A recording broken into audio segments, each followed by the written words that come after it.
Want to know which teams to take this week? Oh, or that's the wrong which one. Faithful. It's time to go down the depth chart. When you have a backup quarterback, you're always hoping the guy's capable of being a true starter.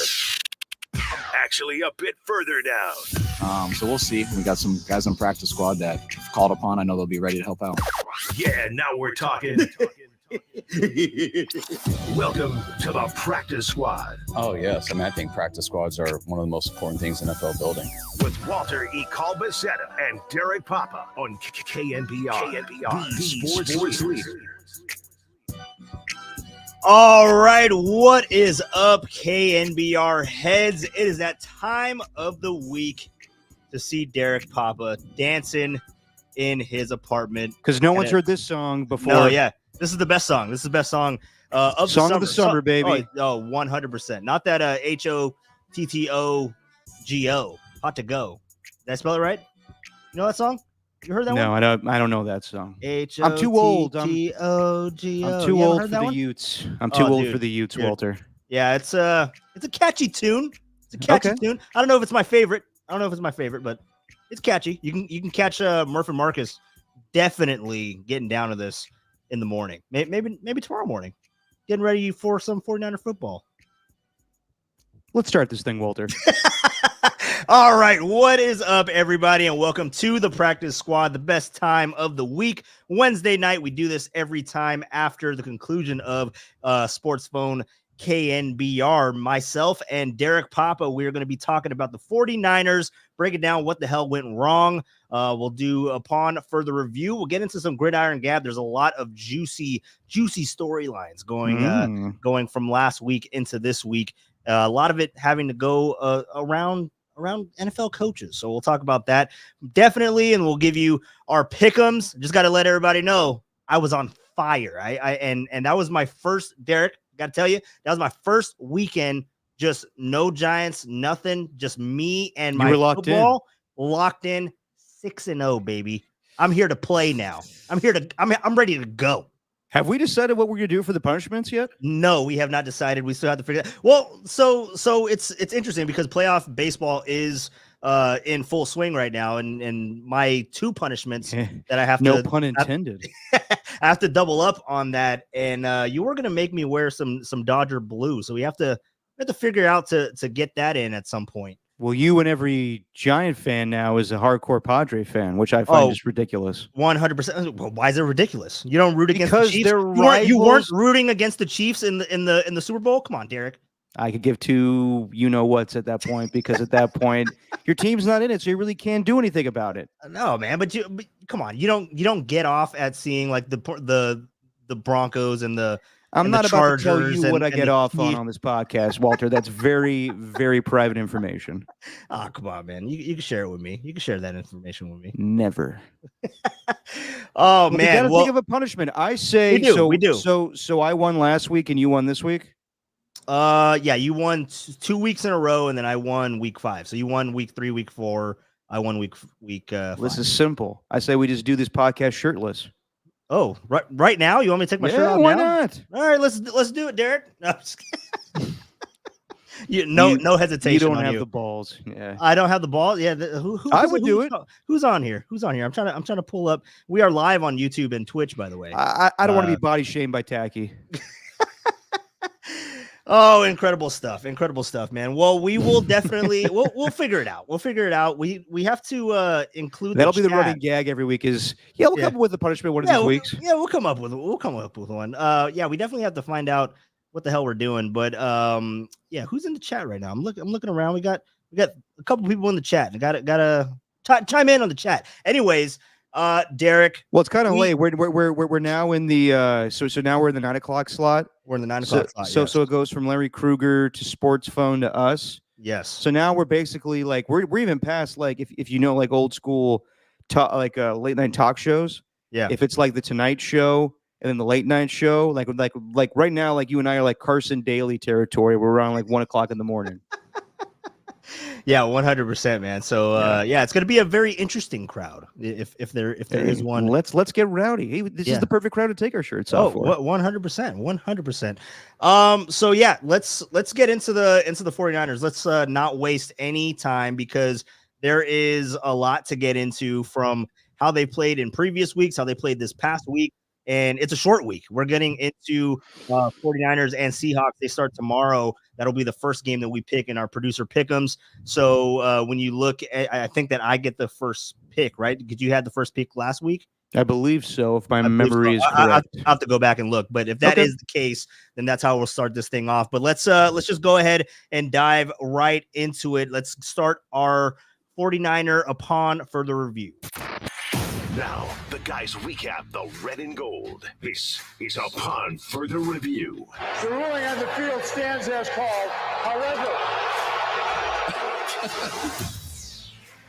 all right, it is time for upon further review. And Derek, where the hell do I start? The 49ers went in to week 5 with hopes, with aspirations to get right. I mean, they had a get right game, I guess, if you want to call it that, against the New England Patriots the week before. Yeah, I call it that.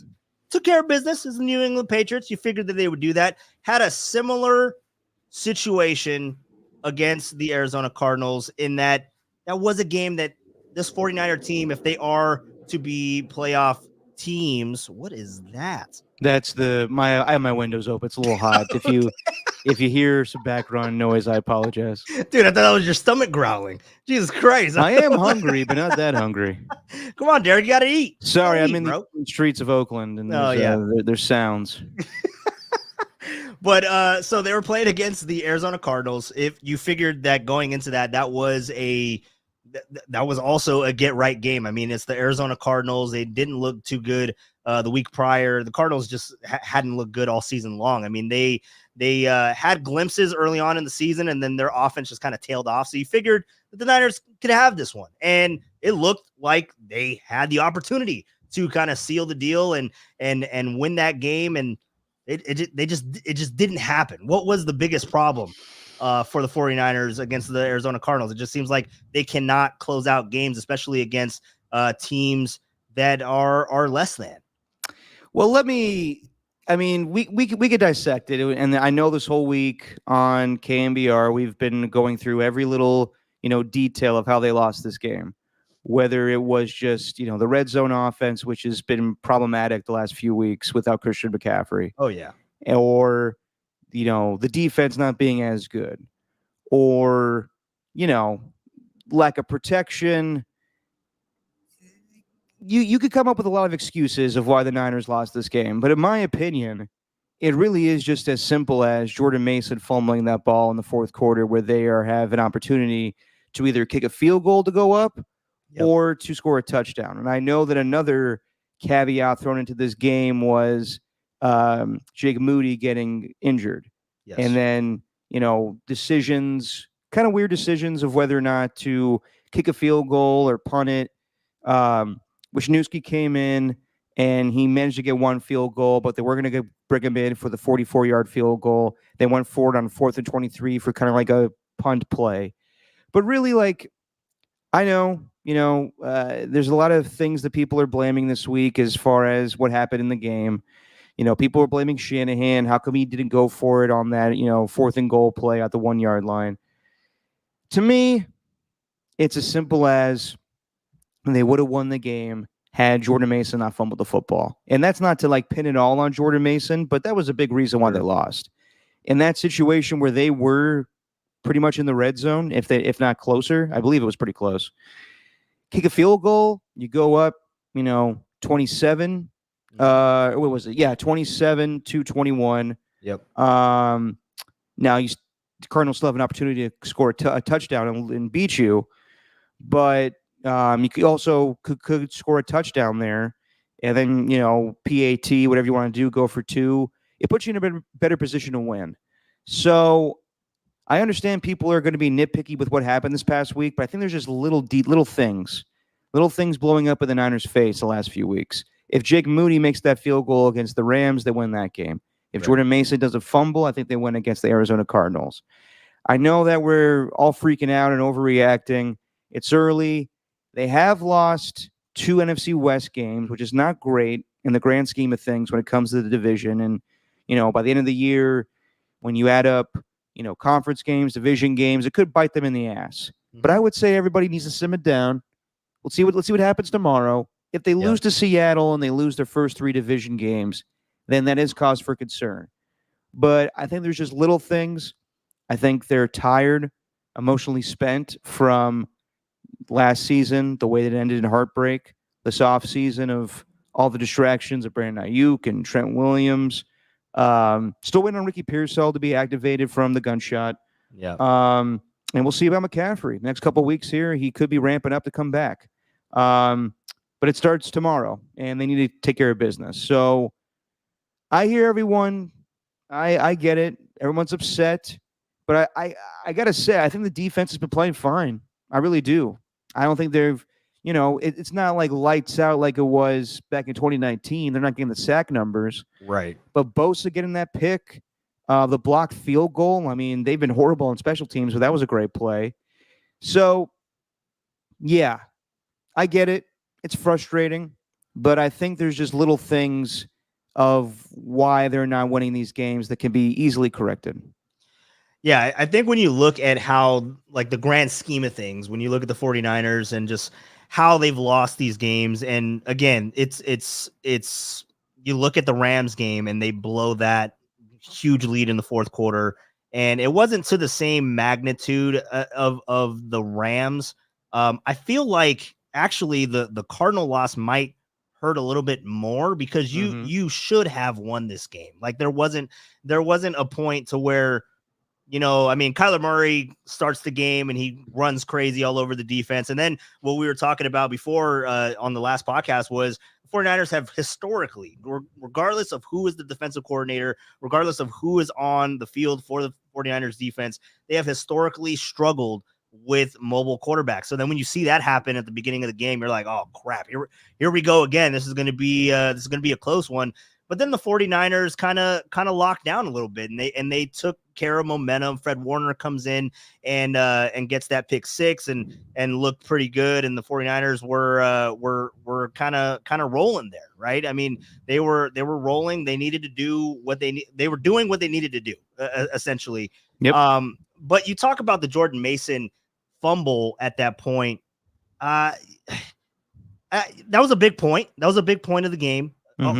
100% agree with you. I mean, when you're giving up the ball for free, I mean that is you have to look at those moments in the game, and that was a big one. But the 49ers offense just they weren't getting into the end zone. I mean, they weren't scoring. So yeah, we can put all of that on that one play because yes, it was a crucial moment, but the 49ers should have closed the door on the Cardinals prior to that moment at that point in the game.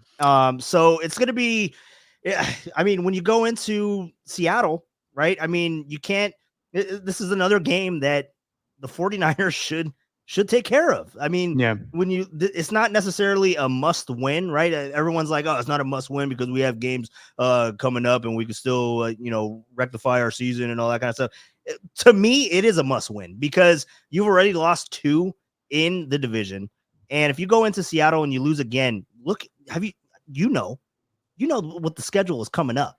Yeah. And that is not an easy schedule. You go, what is it? It's against the Chiefs. It's against the Cowboys. You have that bye week, and then you travel to Tampa Bay, and then is it after Tampa Bay? Is it Buffalo and then Green Bay? I believe. Or is there another game in there? Oh, it might be Seattle again. I think actually after. I'll clarify here. I'll pull up the schedule, but I mean the schedule gets harder from here. So yeah, the Niners have kind of messed around a little bit too much early on here, and now they got to make up some games here, and the schedule only gets tougher. I hear you on the offense, and by the way, I misspoke. They had 23 points in the first half, so if they kick that field goal when Jordan Mason fumbled the ball, if they kicked the field goal on that drive, they wouldn't have gone up 26-21. Right. So still an opportunity for the Cardinals to win that game. I hear you. I mean, the red zone offense for the Niners has not been great. They're 30th in the league. They miss Christian McCaffrey. And I've kind of related it to where they've had a galaxy of stars, but for whatever reason, they cannot put things together without Christian McCaffrey. It kind of reminds me a little bit of when the Warriors were great. And then they got Kevin Durant. Right. And we were used to them playing without Kevin Durant, but then they got Kevin Durant and we're so dependent on him that when they lost him, I remember him getting injured that first year, and then after that, obviously the NBA Finals, they couldn't really adapt without him. Right. Yeah, I feel that's kind of what's going on with the Niners right now. They've been so dependent of Christian McCaffrey. Adam Copeland had this stat. His 21 touchdowns a year ago, 18 of them came in the red zone. So he's the guy that, parks the car for their long drives, basically. And they don't have that guy right now. I mean, George Kittle, basically has been that guy. The touchdown against Minnesota and the touchdown last week, and the touchdown against the Patriots. So he's been kind of their red zone guy. Jordan Mason kind of gets bottled up when they go to kind of a jumbo package on the goal line. They need to find more creative ways to get in the end zone. I'm not debating that. Yeah. But I think that, to criticize the defense or to say like Brock Purdy's not playing well, Brock Purdy's having to adjust big time for Christian McCaffrey not being out there. And, everyone was right about the criticism. He was holding on the ball way too long this past game. But he's just so used to checking it down to Christian McCaffrey to make those third and longs, more, obtainable at third and second, whatever. So I think Kyle Shanahan needs to find a way to, change up the offense a little bit when they get into the red zone, get a little more creative, maybe end arounds, whatever they could do, screens. I'm not going to come up with, ideas for him. He's way better than that than me, but he's capable of doing that. I mean, 2019, they didn't have Christian McCaffrey. They had Jimmy Garoppolo and Kendrick Bourne and Raheem Mostert, and they were able to be one of the more higher scoring teams of the league that year. So they're capable of doing it. It's just an adjustment period. I don't think anybody planned, as there's cars in the background going super loud. I don't know if you can hear that on my microphone. Yeah, I mean, it's an adjustment period. They were not planning on Christian McCaffrey for being gone this long. Right. And yeah, it's tough. So yeah, I hear what you're saying. I just think that we don't need to come up with a number of reasons of why they lost this game. I think it's just pretty simple. The offense didn't do enough in the second half, and the Arizona Cardinals got aggressive. It kind of reminded me of a year ago when the Cardinals were down in a game against the Philadelphia Eagles. This was the game that ultimately gave the Niners number 1 seed. Right. And they came back and found a way. They made second half adjustments. Even Nick Bosa kind of, spoke about it, how teams are playing them very different in the second half. It's kind of throwing them off. And that might be the inexperience of Nick Sorensen as defensive coordinator. Mm-hmm. But I'm not going to pin it on the defense, really. I think it's just, the offense needs to put the pedal down. And, just little mistakes here or there. I know that the Cardinals came back in that game, but I think the Jordan Mason fumble killed them. And not to say like you don't still rely on Jordan Mason. He's the second leading rusher in football right now. Well, but here's the thing, though. When you look at Jordan Mason, because, I mean, you talk about that fumble and everything. Is there a lack of confidence with him? Because 14 carries? I mean, 14 carries. Is that all that he's going to get for under this 49er offense? I mean, shouldn't he have the ball more, especially when you're leading in the second half? Yeah, he should be. I mean, I hear you. I think that for whatever reason, Kyle has been getting away from the run in the second half of games. I don't know why. Maybe it's just they're so reliant in the first half, and then the defense kind of puts a front up, and then it's easy for Kyle to see, okay, well, this is an easy formation to pass on, but it's not working. Yeah, I don't know. I saw today, did you see the clip of Emmanuel Acho calling out Kyle Shanahan today? I did not, but I'm not surprised that he did that. Well, what was the premise? The premise basically is that Kyle Shanahan is holding the Niners back, that he's getting too cute with his play calls, that, quote from Emmanuel Acho, he's trying to prove stuff to his dad, or like he's trying to appeal to somebody in the stands, which I thought is, uncalled for. Okay. But I wouldn't say that. I Right. think that, I mean, it's a different offense. It's Jordan Mason, running the football right now. Yeah, I mean, I understand people's frustrations, and people are going to, zero in on Kyle blowing fourth quarter leads. They always go back to the Super Bowl, and even the Super Bowl that he wasn't the head coach for, just the offensive coordinator for the Falcons that blew that 28-3 lead. Yep. I think just things are screwy, honestly, and this early in the season. George Kittle kind of brought it up when he was on with Murph and Marcus. There's a ton of 2-3 teams right now.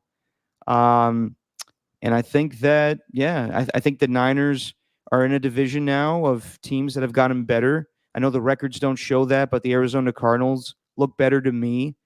They have, big body wide receivers in Marvin Harrison Jr., and I believe it's Michael Wilson on the other side of him. And, the Rams had a good game plan against the Niners that, brought it back in that game. So I know everyone's upset with the way the team has performed, and I know John Lynch said that it's inexcusable for the team that they've kind of assembled. But it's early. This isn't the first time the Niners have kind of tripped, in the starting, gate when if, with the start of a season 2 years ago when they were, the 2022 season when they thought they were going to have Trey Lance. Trey Lance breaks his ankle or foot. And then Jimmy Garoppolo comes in. They started the season 1-2, I believe. Then, before that, they were 3-5, and then went on a run to go to the NFC Championship game. So I don't think it's the end of the world. I think just, 2-3, people freak out. Like if the New York Jets, you fire a coach when you're 2-3, which I think is ridiculous. So I'd say we'll talk about that for sure. Yeah, but I will admit that if they do lose to Seattle, you can ring the alarm a little bit of just like this is too many losses to start the season off. And too many NFC West losses. And I look at the Seahawks, and they have a pretty good defense, but they have injuries right now. I don't think they're that good. They throw the ball a lot. They could totally, go after the Niners' depleted secondary right now. Travarius Ward is questionable. Talanoa Hufanga's out. He's on IR for about a month with a wrist injury. Yep. So, yeah, I get why people are kind of nervous. The injuries are playing a huge factor here. There goes that secondary again that I was worried about. Yeah, but I think that's pretty early. And if they win this game tomorrow, I think that kind of rectifies a lot of demons. They'll be 3-3. They'll be atop the division. Sure. I think let's just see what happens tomorrow and get back to me when they play after that, and then I'll let you know if it's time to freak out or not. So your level of concern isn't a 10 or 11 like Richard Sherman. No. That's off the scale. That makes no sense, Richard. It's off the scale. We're throwing things through the window. Exactly. Yeah. No, if you had to put it like 1 to 10, I would say it's probably at like a 6. All right. I think the saving grace is, what you brought up, to a point, is the NFC West. I don't think it's that good, to be honest. When you look around, like I think the Rams are going to be around. I don't believe that the Seahawks are going to stick around for that long. Yeah. You look at all the teams that they've played. Who have they played? They've played crappy quarterbacks, crappy teams. The Broncos, in Patriots, and Dolphins. Dolphins without Tua, correct? Yes. And then the last 2 weeks, they've lost to the Lions and they lost to the Giants. Yeah. So you're not really buying the Seahawks right now, and they're banged up in their own right. But then you look at the Cardinals. Cardinals probably aren't going to stick around. So really, the 49ers are kind of in. It's a weird thing because they're kind of in a weird situation like the Golden State Warriors were last season, I believe. Was it last season when Draymond was suspended for all those games and they weren't at full strength? They're just like, oh, well, you wait until we're at full strength, and then it kind of never really materialized. I just don't want the 49ers to go down that same route to where we're like, all right, just keep waiting, and it never happens. You know what I mean? I definitely hear you on that one, and I don't think the Niners should have the mentality of, well, we are so playoff savvy that as long as we just get into the dance, we'll be okay. Yeah, that's what you don't want to get the 4 seed. I mean, you want to have a better seeding at that point, but the 1 is it's kind of done with, right? I mean, you're not going to get the 1 Not at this point. necessarily. Not necessarily. It's way early in the season. Like if you look at it right now, Mhm. are we so sure the Minnesota Vikings and the Washington Commanders, who are your 2 top that's true. seeds right now in the NFC, are we so confident that they're going to be there when the season ends? I don't think so. So I don't think you can throw out the possibility of them not getting the number 1 seed.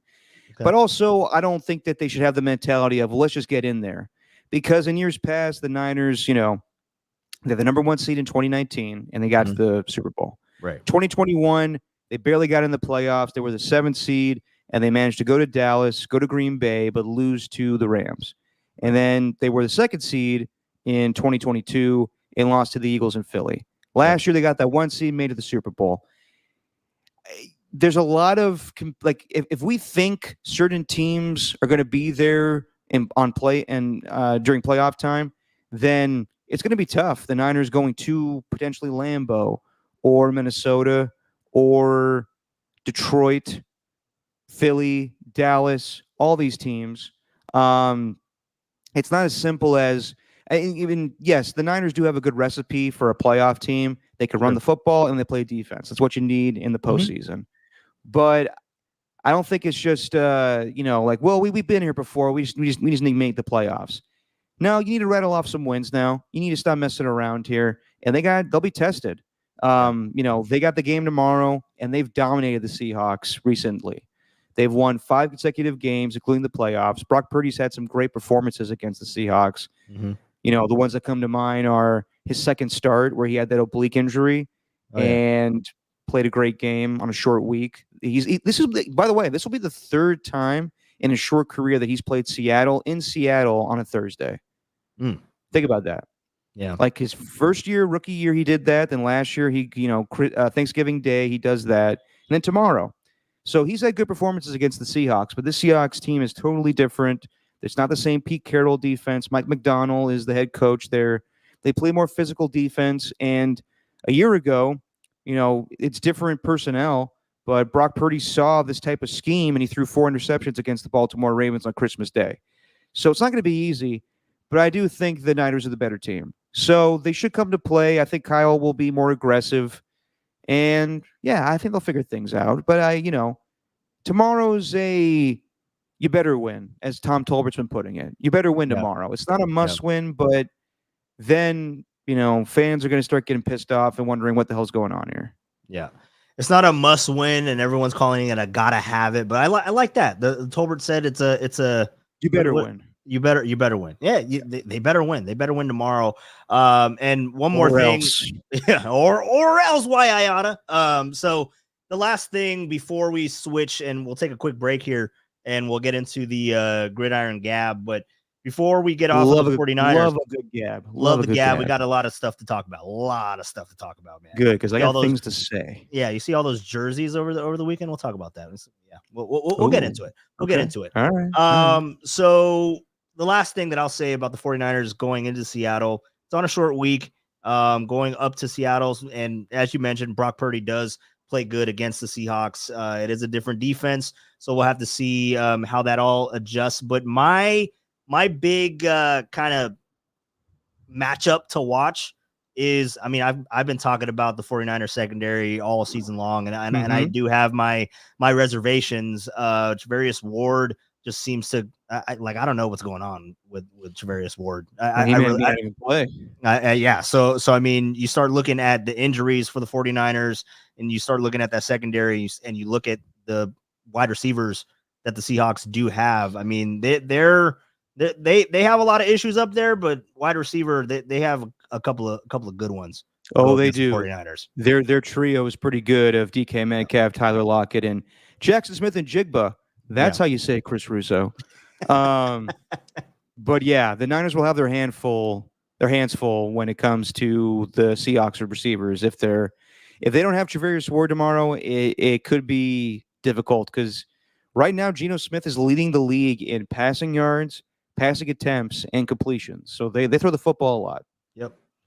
Yeah, so it's going to be, and he can get out and run. Did you see that viral clip that was going around with, I think it was Smith and Jigba running around, and he was faking like he was going to catch a ball, and it was on that like 25-yard scramble from Geno. So he was running in double coverage with two defenders, and he's like looking up. He turns over and he's like reaching out his hand. Defender completely lays out like he's going to deflect the ball. Meanwhile, Geno is like 20 yards behind him, just running free. You didn't see that clip. I'll have to send that to you. So that's a high IQ football player right there. So yeah, it's going to be really interesting to see this matchup again. I mean, going up to Seattle, for me, it has been a house of horrors, but definitely for Brock Purdy and for this recent 49er team, they've taken care of business. So this is again a division matchup that they need to take care of, that they need to win. In my opinion, I mean, they just need to start getting some W's, man, because again, that schedule, it gets tough. It gets tough really quick. And you could be just staring down a lot of losses going into that hard part of the season. Yeah, that schedule, just to get back to that. So they have Seattle coming up on Thursday. Yep. Then they play the Chiefs. Then the Cowboys are back-to-back weeks at home. Then they have that bye week 9. Yep. Then after that, they go to Tampa, home against Seattle, then to Green Bay and to Buffalo. So yeah, gets harder in Green Bay, November, Buffalo, right before December. Cardinals, and then they play the Dolphins. Right. They play the Bears, then the Rams. They go Rams. to Miami, home against the Lions. That's right. And then finish things up against the Arizona Cardinals. Cardinals. Always love that final game of the year against the Cardinals. Might be a big one now. Yeah, we'll see. All right. Well, we will take a quick break and we will continue on the other side. We will go ahead and get into our Gridiron Gab. A lot to gab about coming up next on the Practice Squad. We'll be right back.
Here's what's cracking across the NFL. It's time for Gridiron Gab. Let's go. Why Mo to bunch left, Al Pacino? Why Mo to bunch left, Al Pacino?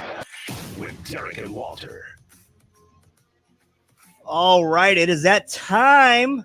The Gridiron Gab, baby. I love Let's the production here. This is the first time I'm hearing all this stuff. Oh, seriously? Well, this is the first time I heard that one. I guess I haven't noticed they did the Sean McVay call right there, the Al Pacino call. Yeah. Did you ever hear when he did like the Halle Berry call? Like Jared Goff's like 3XY Halle Berry. No, I have not heard that. Maybe that's what Kyle Shanahan needs. He needs just play we calls need Halle Berry. with famous celebrities. Yeah. Love me some Halle Berry.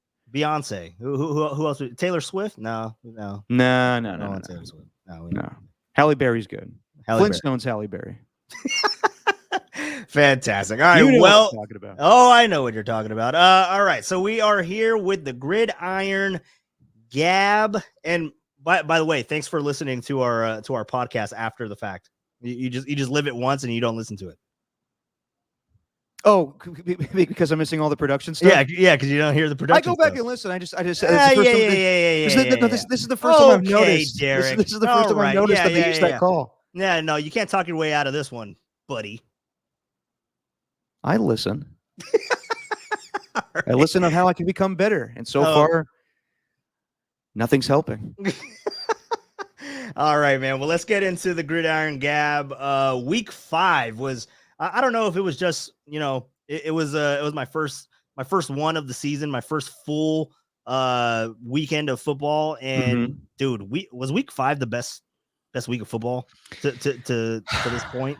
Because it was pretty damn awesome for me. My viewing pleasure. I would say it's hard to say which week has been the best, but this past week, yeah, we had some good games. The Bengals-Ravens game was great. That was incredible. The Bills-Texans game was good. The Sunday Night Football game. I mean, I got up early to fly back from LA that morning. Yeah. And then for that game to be pushed back and then didn't end till 10 o'clock at night, I was dragging ass. But dude, it was a long day, dude, because I was up. It was a long wait. I was up so I mean, obviously, because you talk about the late start to the Sunday night game, and then it ends. I mean, what it ended at like 10 o'clock, 10:30 local time here. So that's like 1 o'clock in the morning over on the East Coast where they were at. The East Coast audience getting pissed off of how long that game lasted.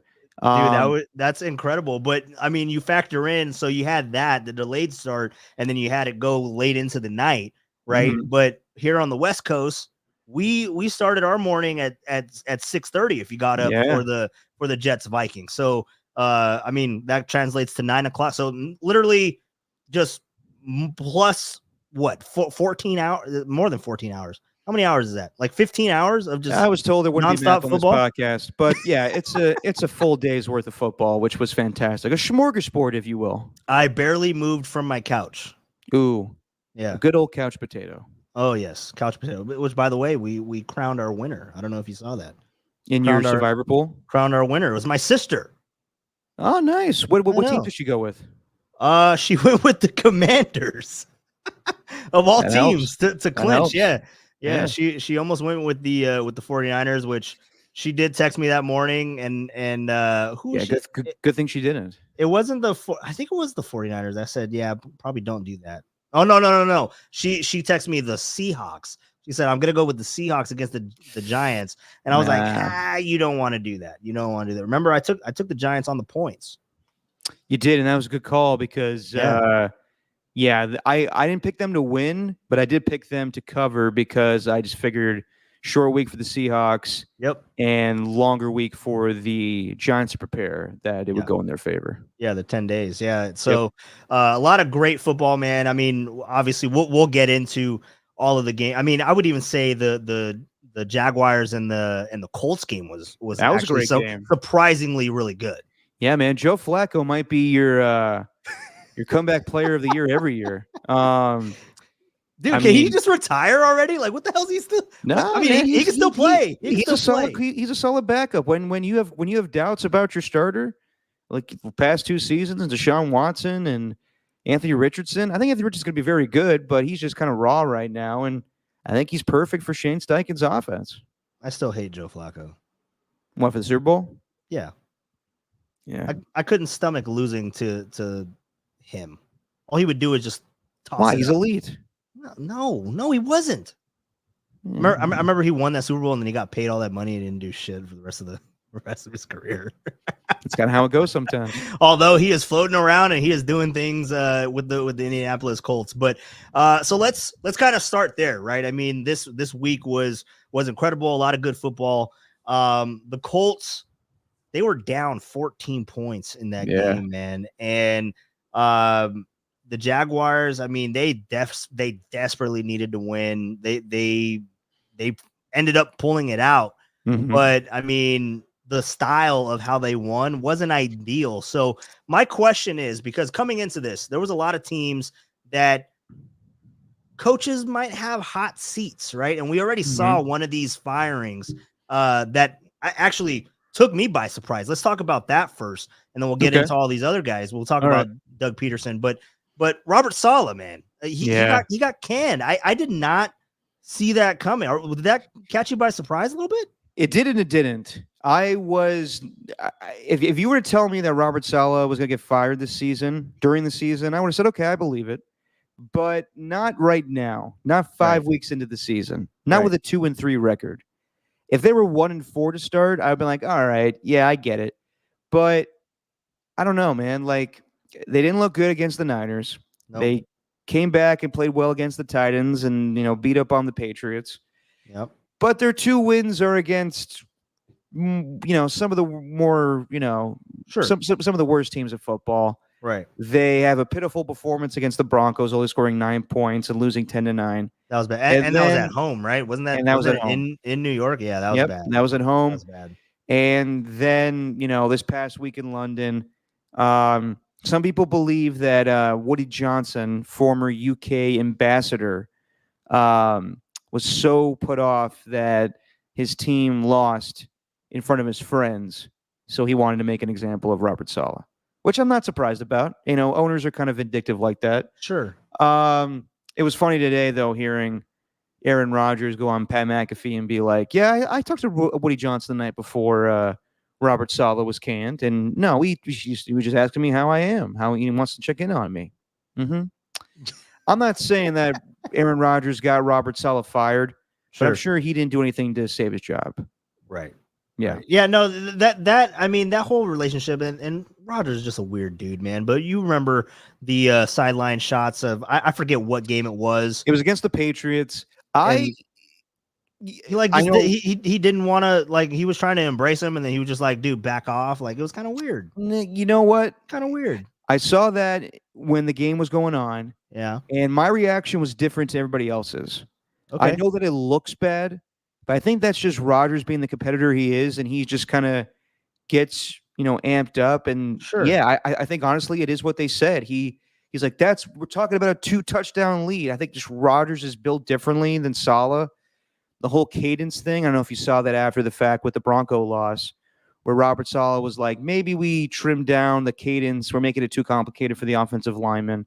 And then Aaron Rodgers is like, well, that's one way to go about it. Another way to go about it is to hold people accountable.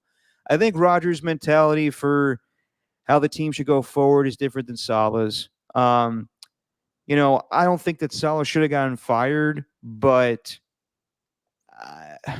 they have a lot of expectation, and that comes with the territory of trading for Aaron Rodgers.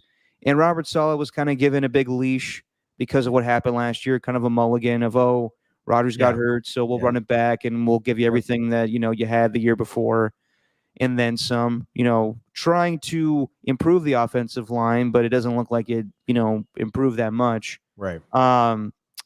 Yeah. And, Robert Saleh is kind of attributed, to the success of the defense, but I would say, he really didn't call the defense. That's Jeff Ulbrich, who got the interim, job now. Yep. So, I don't know. I think that you can make an argument for firing Robert Saleh, but I don't think the timing was right. I thought it was way too soon. You could have done it after this game, maybe, if they go 2-4. Sure. They lose on Monday Night Football to the Bills. You could maybe justify that, but they're just one game below 500. That I was a little too soon for my liking. So would you say like the firing of Robert Saleh for a team that many had called Super Bowl, hopefuls or contenders, right? That is what they were trying to accomplish at this point. Does that change anything of how this season goes out for the Jets? What's kind of their ceiling right now? I personally, I didn't think that they were going to get to the Super Bowl or even make a AFC championship. I know everyone wants to say, well, as long as Rodgers is there, there's an opportunity, but I just don't think that they have that type of roster with Robert Saleh there or not. I would say that I think they could be a playoff team, Sure. but they don't look like it right now.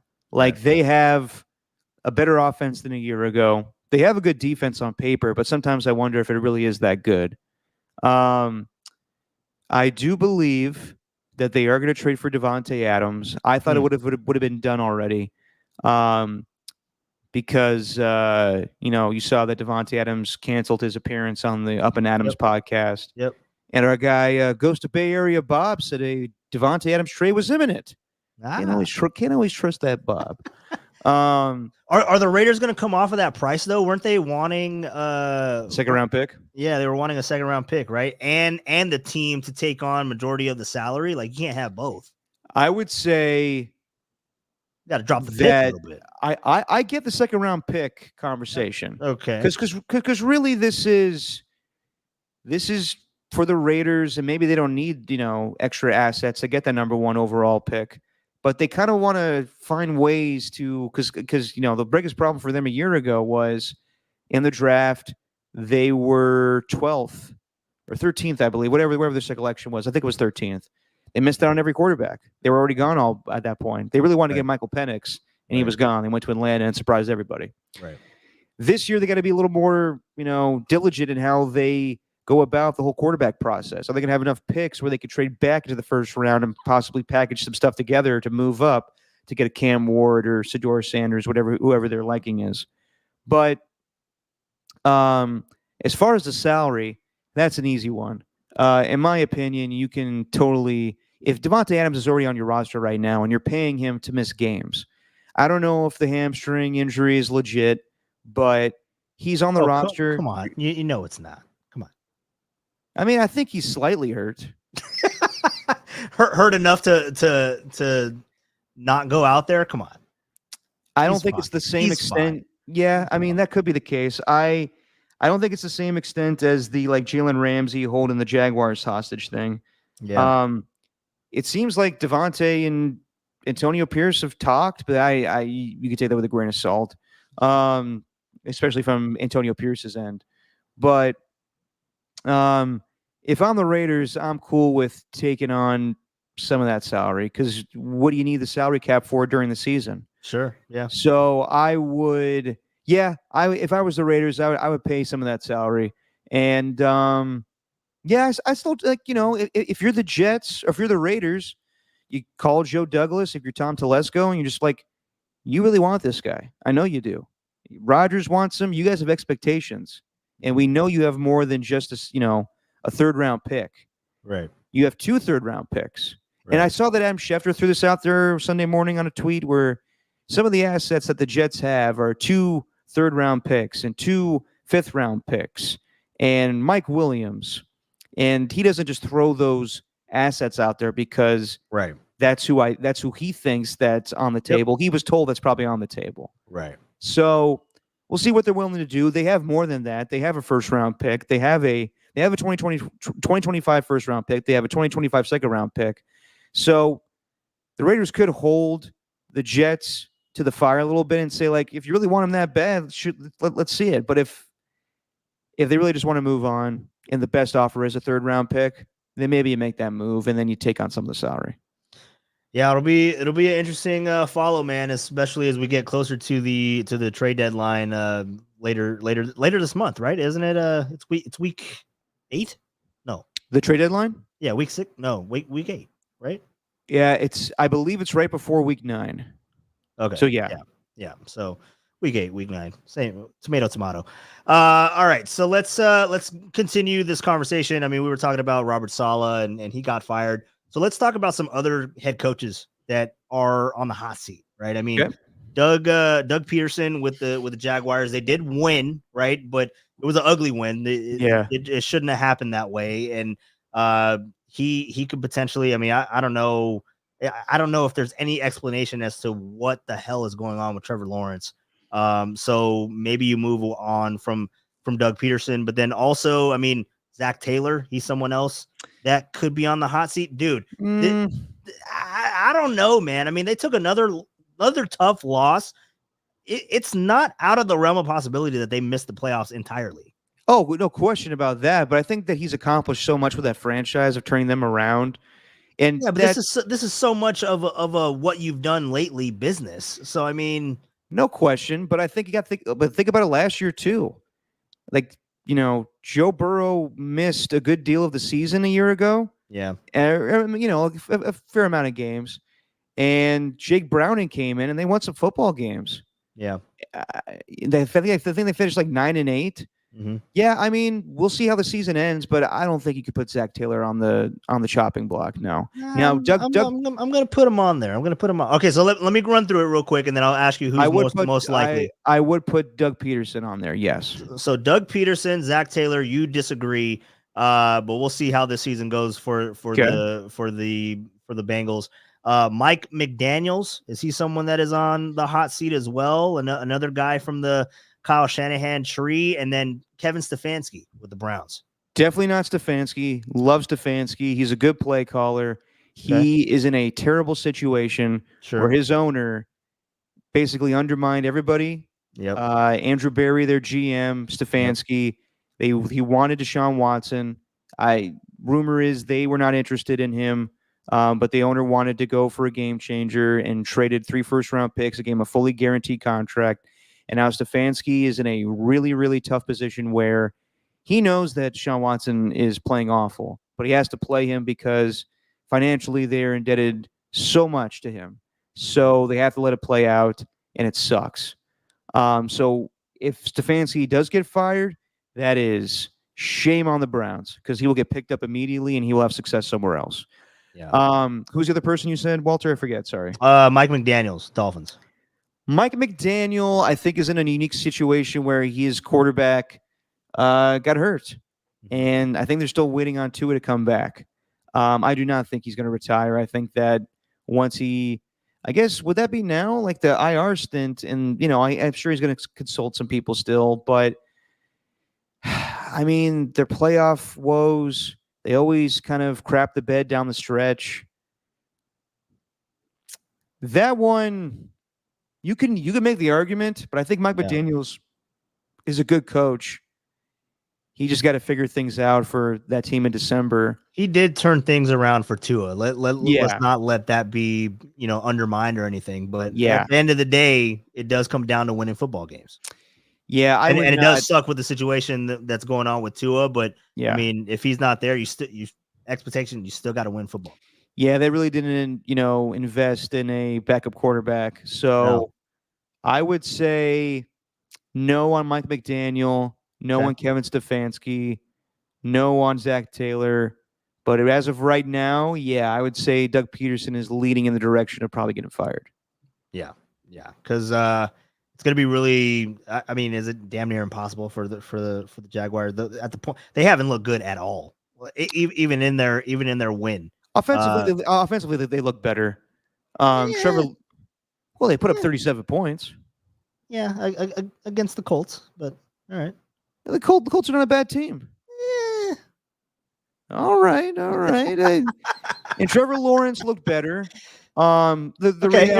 The reality situation is that they just paid Trevor Lawrence, so they're not getting rid of him. No. If anything, they'll get rid of Doug Peterson if this does not get turned around. But they might. Their schedule gets a little more favorable. Does it? Well, yes. I mean, I don't know how many division games that they've played, but they're playing in the AFC South, so they should be fine. Yeah, that was tough, man. Well, they probably still got 2 games against the Titans. They probably do. They got 2 games against the Titans, and 1 more game against the Colts, and 1 more game against the Texans. Their season started off going, to Miami, home against the Browns, going to Buffalo, and then going to Houston. Their first 4 games were against playoff teams. Yeah, that's tough. So I'm not, not gonna say like let's give the Jaguars a break because there are expectations with that quarterback. Sure, but they played better teams. They probably should have won that Cleveland game. But got embarrassed against the Bills though, man, on national TV. Well, I think the Bills are a better team. Well, yeah, for sure, but that was a bad showing on Monday Night. That was a beatdown. I think it was like 47-10. It was bad. Yeah, that was bad. I didn't watch much of that game. I watched the beginning of it because that was the first week of the simulcast, right? Didn't they have? The doubleheader. It was the Bills playing the Jags and the Bengals playing the Commies. Yep. Yeah. That was a good game. Yes, it was. A very good game. Yes. Yeah, man. All right, so that's the hot seat. So you think Doug Peterson for sure? I don't know. I'm still iffy on Zach Taylor. So we'll have to see. We'll have to see. You can't fire Zach Taylor. We'll see. We'll see what happens at the end of the season when it comes around for the coaches carousel. But one more thing that I want to talk to you about, and what we noticed, I was texting you about these games, was the Jaguars. I mean, we're talking about the Jaguars. They had their throwback jerseys on. Yeah, man. This past weekend, and the Broncos did too, right? The Broncos had their nice unis on there. And then obviously the Niners, they came out with their 94 throwback jerseys that they use as alternatives now, but would have been a lot better if they wore all white, John. yeah, they should have worn the all whites. Yes, they wouldn't have been as hot, and they could have lasted 4 quarters.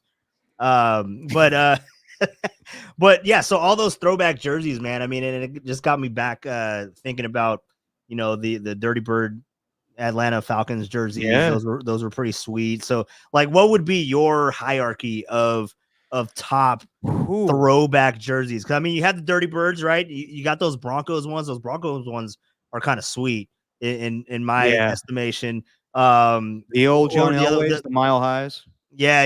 And then you got the green Eagles. I think that's pretty sick. The Kelly Greens. Yeah. I have a way of like so like I'll always like choose a player to like describe like the way the jersey looks. Right. So when it comes to the Broncos of that day, I'll say like the John Elways. Right. The Eagles of that era, I'll say the Reggie Whites. Yeah. Because those Kelly Greens are sweet. That'll probably be close up on my list. Yeah. Is the old Eagles 1980s, early 90s uniforms. It's pretty sick. Yeah. Oh yeah. Those are good. And they have them in all the all like the hats too. The old school like eagle Yep. logo. Those are pretty sick. What they should do is they should change it, because this year the Eagles are going to play the Cowboys and wear those uniforms. Mhm. Switch it up. Make the Cowboys wear all blue. This is what I like think of in the 90s. Yeah. The Cowboys wearing all blue at the vet, and the Eagles wearing all white in those jerseys. Those were sick. The all whites, the Randall Cunninghams. So yeah, switch it up. The Seahawks are actually going to wear their Steve Largent jerseys tomorrow, the all blues. Are they really? They are, yes. It's going to be a great color scheme tomorrow. That's a good one, yeah. The Niners going to wear their white 94 jerseys, and the Seahawks going to play in the blue jerseys. That'll look that'll look very pleasing to the eye. 100%. The Jaguars, I mean, that's how I remember them. Those are the Mark Brunels, the Byron Leftwiches, the Jimmy Smiths, the Keenan McCardells. Those are good uniforms. Yeah, I mean, like, you don't think about it when you're younger. You're just like, oh, that's their normal jersey. But then when they go away and they come back, you're like, oh, man, those are sweet uniforms. Like, this Monday night, the Jets are going to play in the old Joe Namaths. Like, basically like the jersey that we were accustomed to for most of our childhood when it comes to the Jets. Yep. Like when Curtis Martin was a Jet, that's the jersey they wore, but they went away. They went to the 1980 look. The what's another player I could use here? The New York Sack Exchange jerseys. Yeah. The who was my guy back in the day? I'll forget his name. The Mark Gastineaus. But now they're going to the Joe Namath jerseys on Monday, so that'll be sweet too. That'll be nice. Yeah, I like them all, Walter. I really can't rank them. I mean, I'll say this: the Broncos' new jerseys are awful. But when they wear the mile high jerseys, those are sweet. Yeah. No, it's you can't change the classics, bro. You can't live up to the classics. Well, I'll ask you this one, because this was a weird one. This is a weird alternate jersey. What'd you think of the Texans jersey with the kind of like the Paul Wall millionaire looking H? You know what? Okay, so when I first saw it, I was like, "What the hell are they wearing?" But then I started digging it a little bit. They're not bad, and I'll say they look better. It took me a while, though. Yeah. I had to warm up to it, but it looked bad. The H I would get rid of and maybe do something else there. Yeah, but yeah, it was good. I liked it. I would have. Yeah, I mean that one's not bad. I would say those look better than what their new jerseys look like. The new ones they're wearing. Mm-hmm. You know what I'm talking about? Like the kind of Yeah. like kind of altered their normal look Yep. of what we're accustomed to. The J.J. Watt, the Arian Yeah. Foster look. Right. Their new ones kind of weird. But I didn't mind the new ones that they had against the Bills.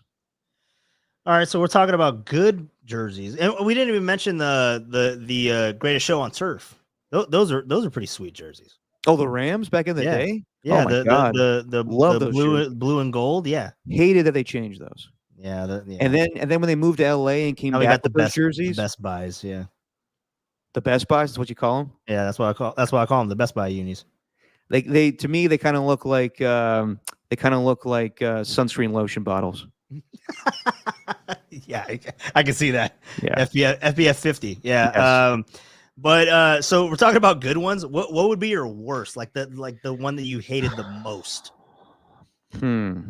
Because I remember the NFL bringing back like a couple anniversary ones, and you remember all those bad ones. Like they were all the same color too. They were all like that baby blue and yellow, or they had some type of blue mustard yellow. It was a bit like whenever the so Packers bad.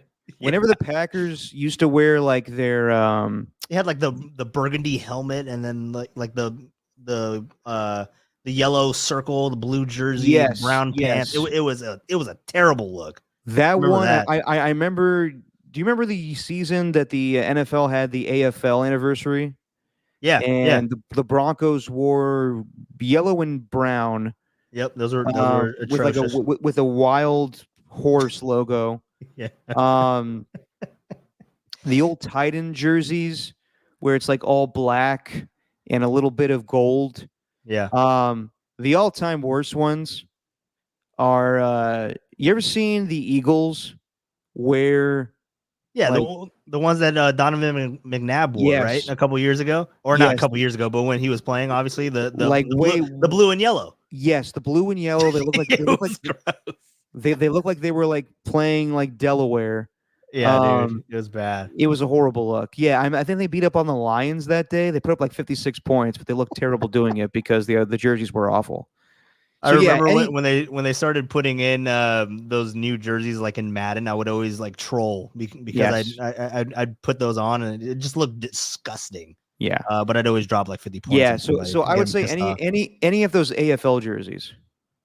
Where do you stand on the Dolphins orange jerseys? Did you like those? Were those good? Were those bad?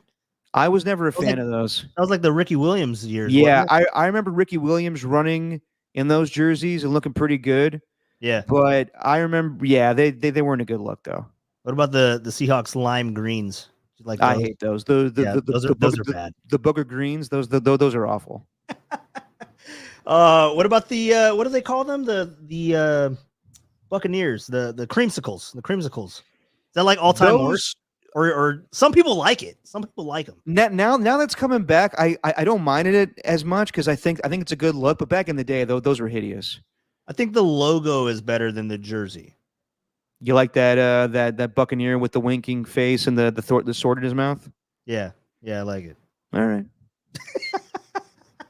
All right, man. Derek, do you want to take a quick break before we get into the pick'ems? All right, let's do that.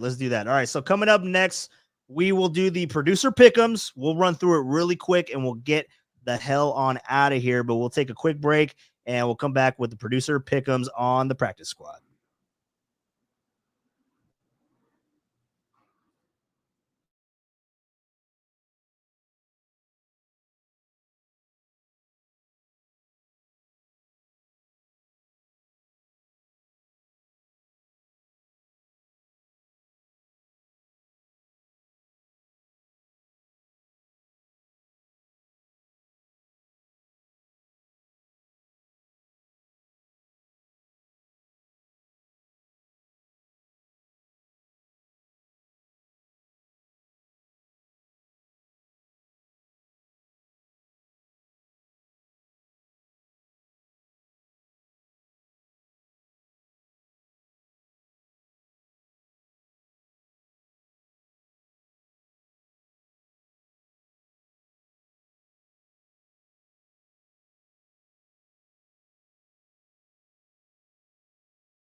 this week, or maybe which teams not to take?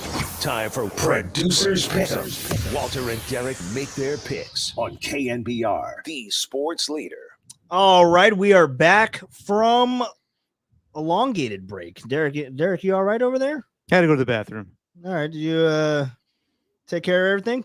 Everything's taken care of. Didn't I'm fall back to in? one piece. All right. Well, thank you. It is time for the producer pick'ems. No, I was concerned. I was gonna call your building manager. Be like, hey, Dick, you go check that he's all right.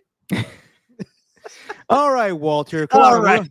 We're all human beings here. Please. Okay. All right. Well, while you were gone, I was looking at the YouTube chat. We had Otis Bird in here. He was chiming Otis Bird in. is the word, my man. Yeah, he was chiming in. He was calling the Rams uniforms, create a team uniforms on Madden. He That's would pretty say funny. that. He's a diehard Niner fan. Oh yeah, 100%. Well, then Otis is my guy. That's what I get from that. But you And then, can't hate on the Rams jerseys. They're no, clean. Yeah, you can.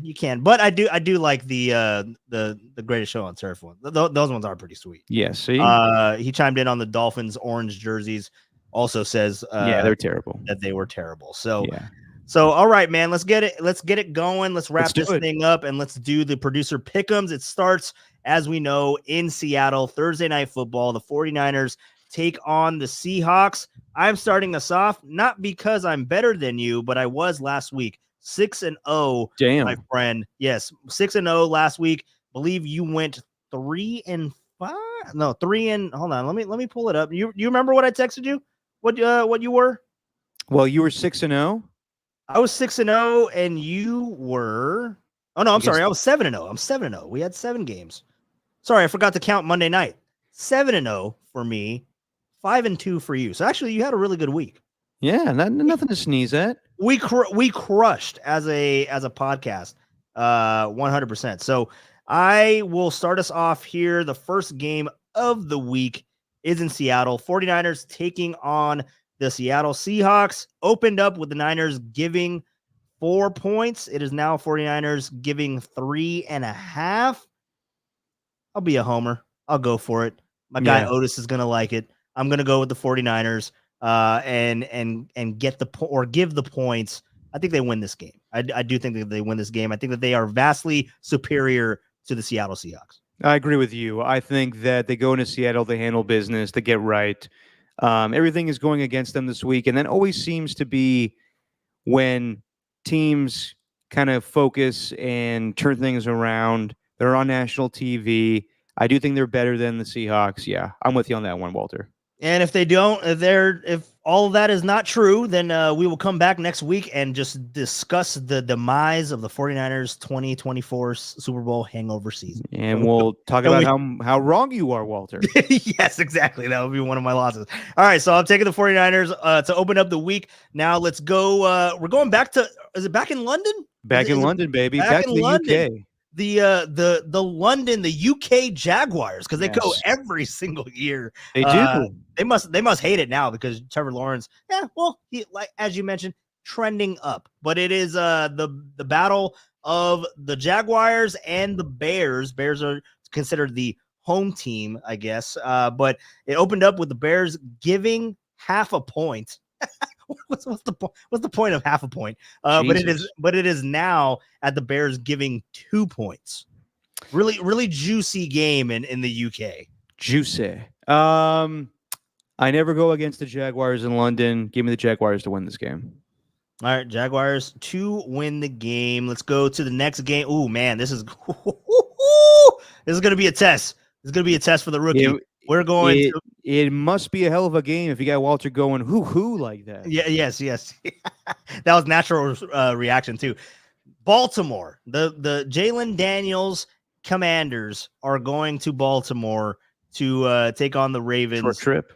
Opened up with the Ravens giving 8. It is now dropped to 6.5. This is a test. This is a show me what you really are game for Jaden Daniels and for the Commanders. That offense has been pretty damn good, man. Mm-hmm. I kind of want. God, I know how good I know how good the Ravens are. I don't know how they're gonna stop Derrick Henry. I don't know how good their run defense is. But points with that high scoring offense, I'm gonna take the Commanders getting the points. I'm gonna go with the Commanders getting 6.5. That's a lot. It's a lot of points in football. All right. I'll take it. I think I took the Browns last week because I'm expecting Jaden Daniels to come back down to reality at some point, and maybe that's just on me, but I think this is the week. I think the Ravens defense kind of make things uncomfortable for him. Yeah, it'll be interesting. I mean, that they're going to dial something up disgusting, but just that high. Hey, sometimes it pays to be naive. It pays to be young. So Jaden Daniels, I think, is going to shine out in Baltimore. So I'll take the point, 6.5 for the Commanders. Let's go to the next game. It is Kyler Murray and the Arizona Cardinals. Damn it, Cardinals going to Lambeau, taking on Jordan Love at Lambeau. Opened up at 5. It is still at 5 for the Packers. I can't go against my guy Jordan Love. This is your guy, huh? That's your Even guy, when he throws a horrendous pick six in the end zone. Oh man, yeah, that was bad. I don't know. Yeah, I haven't seen a pick six that bad since the guy he's playing against, Kyler Murray. It was kind of a similar play. Remember that one? He threw the ball up in the air and the Ram defender picked it off. I do remember that in LA. All right, so that has to be a bet then, right? Who throws a pick six first, Kyler Murray or Jordan Love? Well, how about this?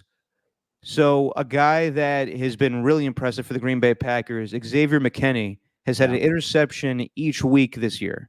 He is the first player in NFL history, I believe, to catch an interception the first 5 weeks of joining a new team. That is incredible. Let's see if he gets 6 in a row, and I wouldn't be surprised if he got that accomplishment this week. All right, so you're taking Packers, right? Packers laying the points with the points. All right, we have some patriotic battle right here. Looking at the logos, it is the Houston Texans against the New England Patriots. Oh yeah, yeah, dude. You ever notice those logos? These uniforms, the old school Patriot ones, the Boston Patriot uniforms. Not a fan of those ones. Are those like the Rocket Pop ones? All the red. The John Hannas. Didn't they call him the what? Because that's the one with the big Elvis on it, right? Yes. Or is that a different one? No. Those were the Drew Bledsoes.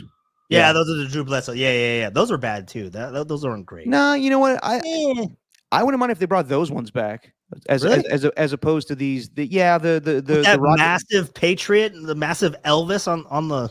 I don't mind shoulders. that. This one they have like the old school guy with the musket. Very 90s. Look very 90s. I love the 90s. It was great. It was a great time. It was a great time. Better times, some might say. Okay. All right. So the Patriots taking on the Texans. This is at Foxborough. And it is opened up with the Houston Texans giving 4 points. It is now Houston Texans giving 7. I will take that. I usually don't like massive. Am I picking this game or you? No, this is me. This is me. You're right. You're right. The Packers. You're right. You just picked the Packers. Yeah, 7 points. Right. All right. Calm down. Calm the hell down, Derek. All right. So I'm gonna go with the Texans laying 7 points. I know it's big, but Patriots just they don't look great. Yeah, and the big Drake May starting this week. Exactly, that's a big thing. Drake May making his debut. So yeah, it might be bad. It'll look bad. Yeah, especially with his offensive line and that pass rush of Danielle Hunter and Will Anderson. Yeah. So he might be on his butt for most of that game. I would like that very much. All right, let's go to the Tampa Bay Buccaneers taking on the New Orleans Saints. It opened up at the Saints giving 1.5. It is now at Tampa laying the points with 3.5. Yeah, and the big reason for that is because of Derek Carr's oblique injury, and now Spencer Rattler, another rookie, is going to get the start. Yeah. Given that information, give me the Bucs to win this game. Lay the points with the Bucs. Did I ever tell you that Spencer Rattler, once upon a time, he followed me on Instagram? Did he now? I don't know why. I checked. He doesn't anymore, but he did at one point. I'm not making this up. I have no reason to make that information up. Yeah, that's very weird to even try to make up. Did you watch him on the Netflix show back in the day? No. Yeah, apparently I watched a few episodes. He does not come across great in that show. Okay. All right. Good to know. Thank you. I think that's actually why he kind of fell in the draft a little bit. Really? At one point, a lot of people thought he would be like a first-round pick, and then he was the guy with Caleb Williams at Oklahoma, and then Caleb Williams took his job. Yep. Took her jab. All right, so who'd you pick? You're taking the Bucks. I'm taking the Bucks. For once, I'm taking the Bucks. I've always doubted them. This week, I'm not. You know what's going to happen, right? They're going to lose. But this week they're going to lose outright. I feel confident in the Buccaneers getting this win. All right, man.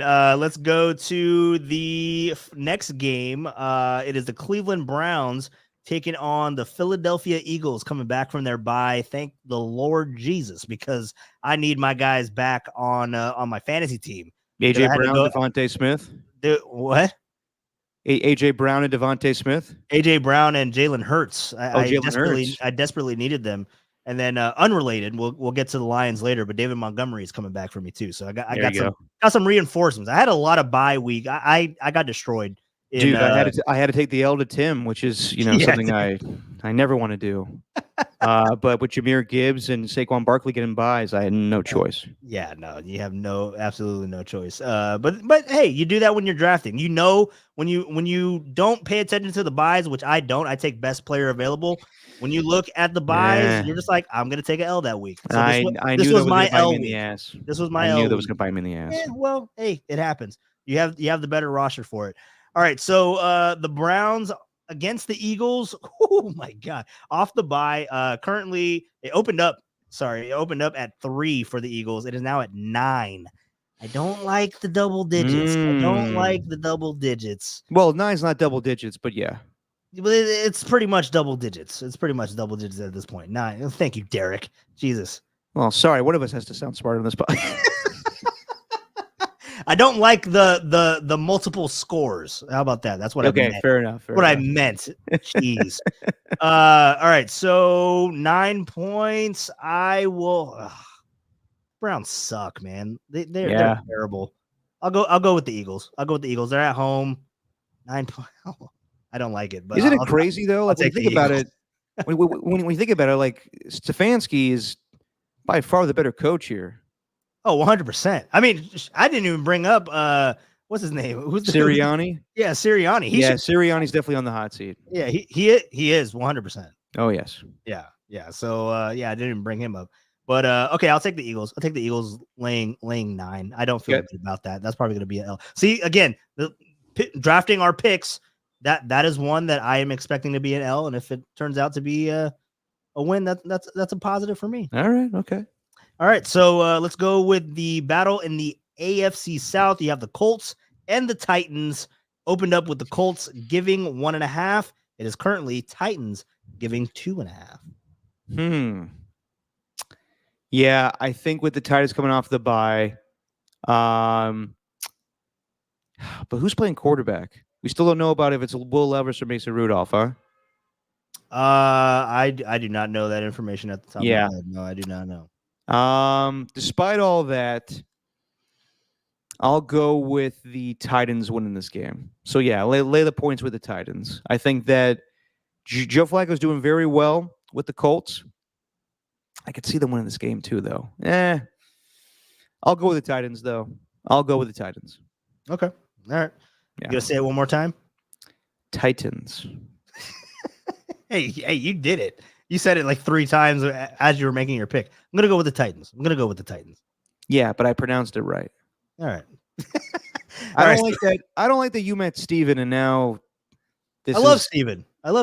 Yeah. The best. He's the best. He's put me on now I'm self-conscious about the way I say Titans. And Otis Bird knows what I'm talking about. Otis is still in here. He's talking about the Jag. Otis Bird's an opiner. He knows. All right. I like Otis. Otis is a cool dude. 90s was an underrated decade, by the way. Underrated. Actually, was it properly rated? 90s? I mean, shit. Everybody knows it was the best. It was the best decade out there. By far. Yeah. I think it's properly rated, right? Properly rated 90s. I agree. All right. Let's go to the matchup in the AFC West. Chargers, Broncos, juicy. It opened up with the Chargers giving 1.5. Currently at the Chargers giving 3. I'll go with the Chargers. Okay. I still don't believe in the Broncos. Broncos suck. It's in Denver. It's in Denver, but I'll go with the Chargers. I believe in Fair enough. my my former head coach Jim Harbaugh. I believe in him. Who's got it better than Jim? Nobody.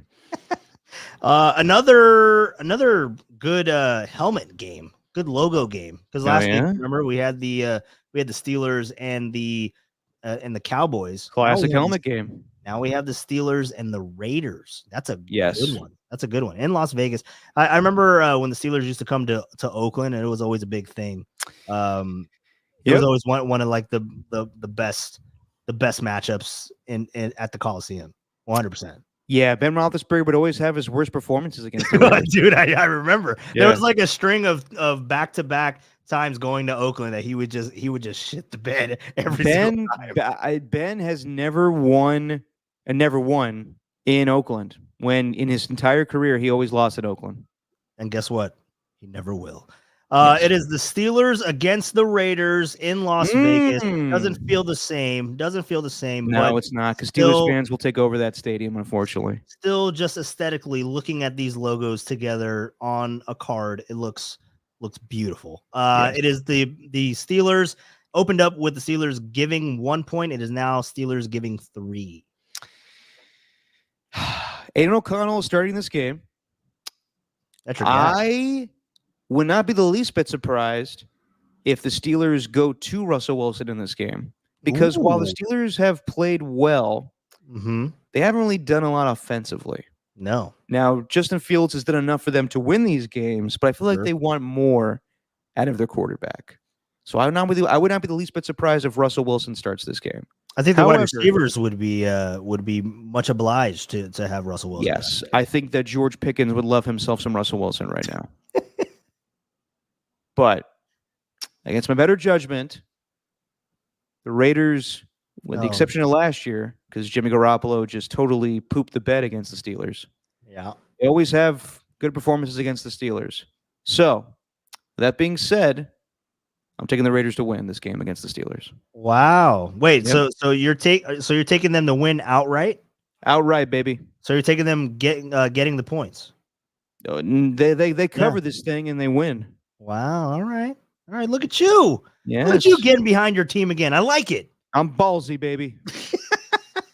All right. So let's go to a battle in the NFC South. We have the Falcons and the Panthers, a less juicy matchup. I know. I'll keep it short. It is the Falcons giving 6.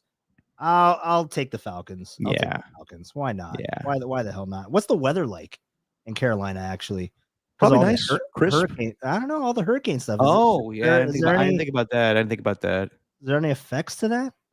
They might get a little bit of rain. I mean.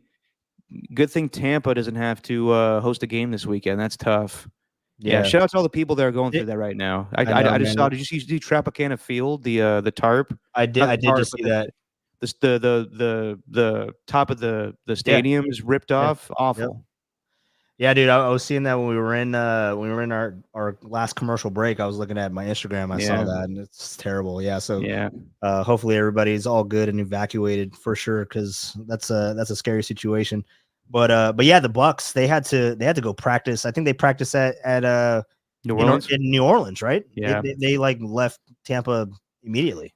Yeah, I mean that's an easy thing to do with the close proximity and the games in New Orleans. So yeah, that's an easy way about it. But yeah, that's always difficult with hurricanes.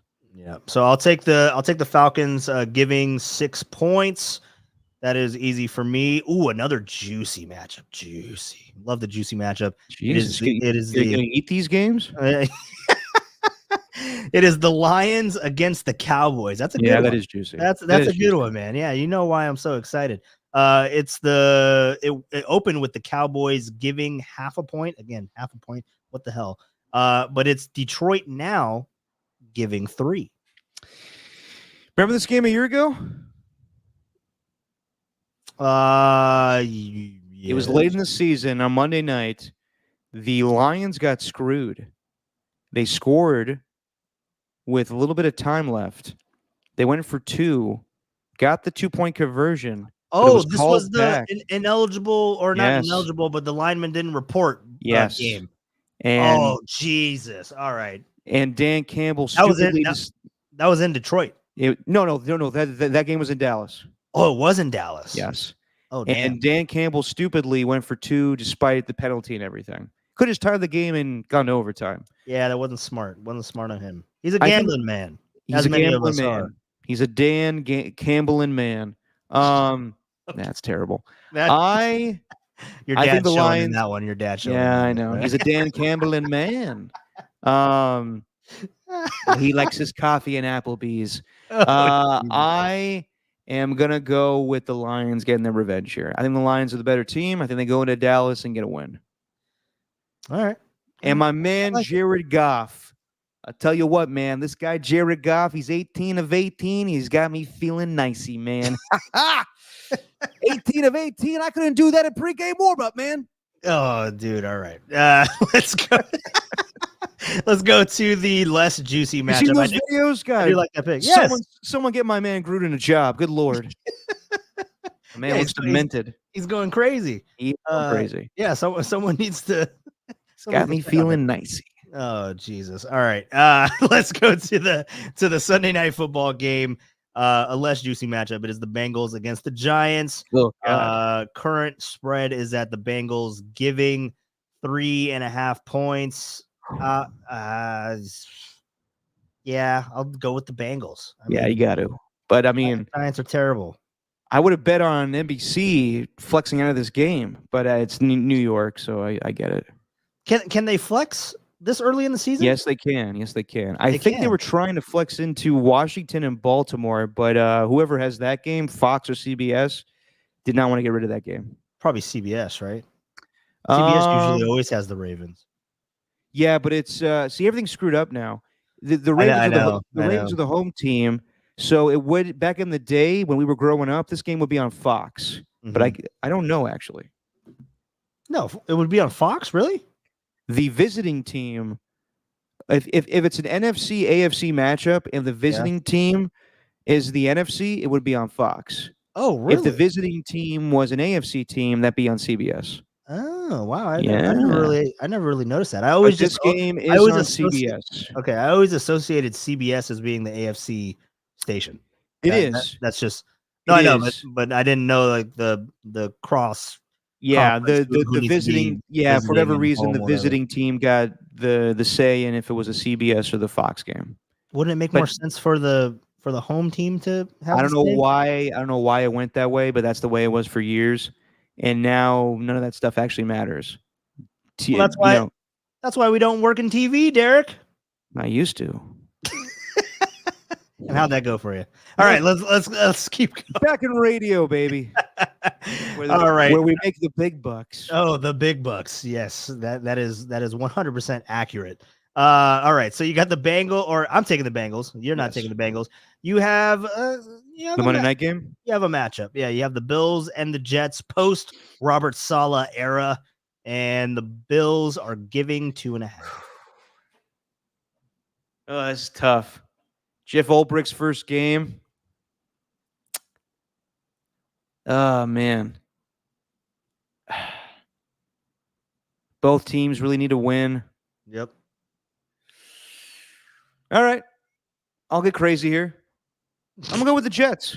Are you really? Yep. We'll go with the Jets. I think they'll win this game. It is it's not only is this game basically just a rematch, not a rematch, but like just a do-over of week 1 last year, where the Jets came out, debut of Aaron Rodgers against Josh Allen, and Aaron Rodgers tears his Achilles on Monday Night Football 4 snaps into the season. Not only do the Jets win this game,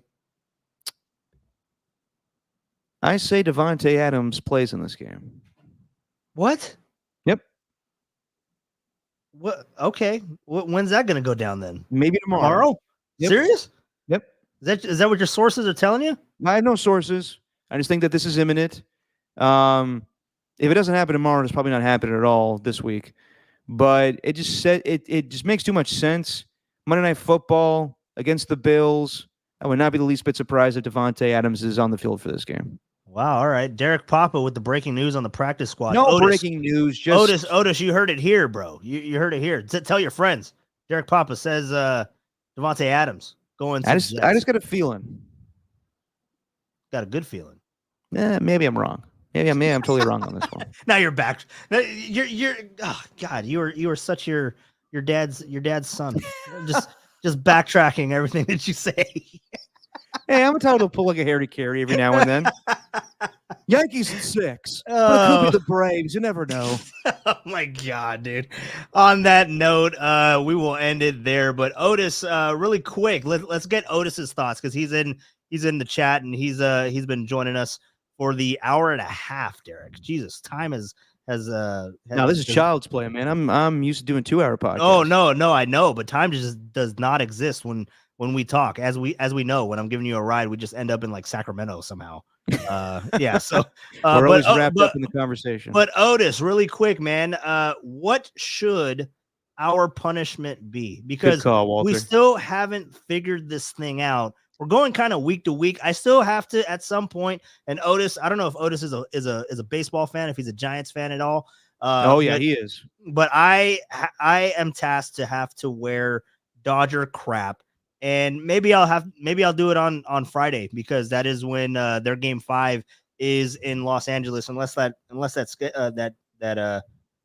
score changed from the time that we were doing this, but they were well ahead in that game, so it should be a game 5 in LA against the Padres. So maybe I'll wear the Dodger crap on that day. Well, Maybe Pat H says that you should do 8 hours of hard labor outside. 8 hours of hard labor. Well, okay, what is hard labor? What do you want me to do? You want me to pick Derek's flowers or what? Mow lawns? I could use some more flowers in my apartment. And yes, wait, you want me to pick the flowers and then take them to you? Is that sure. what you wanted me to do? By the way, Dodgers. Yeah, I mean, we when Dodgers were up 8-0, and that's the way it stayed. Yeah, no, it was a non-competitive game. No, Otis, I do not want to wear Dodger gear. I am forced to wear Dodger gear. I knew Otis would do this one. Do you want to do the hot sauce thing? See, Opiners, baby. Opiners, stay true. Well, we've done the hot sauce stuff. I mean, we can do that for another week. No, we got to be original. We got to come up with something different. Okay, if it's not hot sauce, then what else is bad? I'm trying to think. Maybe we bring Danny Dunn into this one, and he comes up with something for us to do. Okay, Danny can figure something out. Pat H wants me to what? Construction or yard work, roofing. He wants me to build you a roof. I got one. That's a bit excessive. I don't know if I can commit to that. Maybe you can help me with the spackling once I leave my apartment. That's actually a good one. That's not ready to be done. Do you need anything hung, Derek? Do you need me to put up a picture frame for you? No, not at the moment. Repair a toilet. No, I mean not today. Now we're getting into it. I mean, you never know with me. I could blow up a good toilet, but well, no, dude, you could have me come in and clean your toilet after you had enchiladas or something. Oh, Walter, look.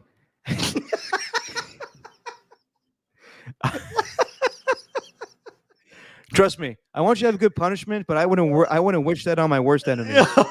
Dude, yeah, you don't want to kill me, right? Oh, I have. There's something wrong with me sometimes. Anyway. All right, let's end this thing. Let's end it. Otis, Pat H, appreciate you guys sticking around, and we'll figure out the punishments. Keep them coming. Keep them in your thoughts. And next week, when we'll do this live again at 9:00, every Wednesday, we'll be on the practice squad. Bring us your thoughts, and we'll gather it. Graveyard shift. Yeah. All right. Well, thank you all for stopping by. It was a fun time, Derek. As always, we will do it again next week. And see you next week, my man. Looking forward to kicking your ass again. 7-0, baby. Let's do it. All right, we'll see. All right, I'm catching you. I'm catching up. All right. All right, guys. On that note, we will talk to you next week. Later.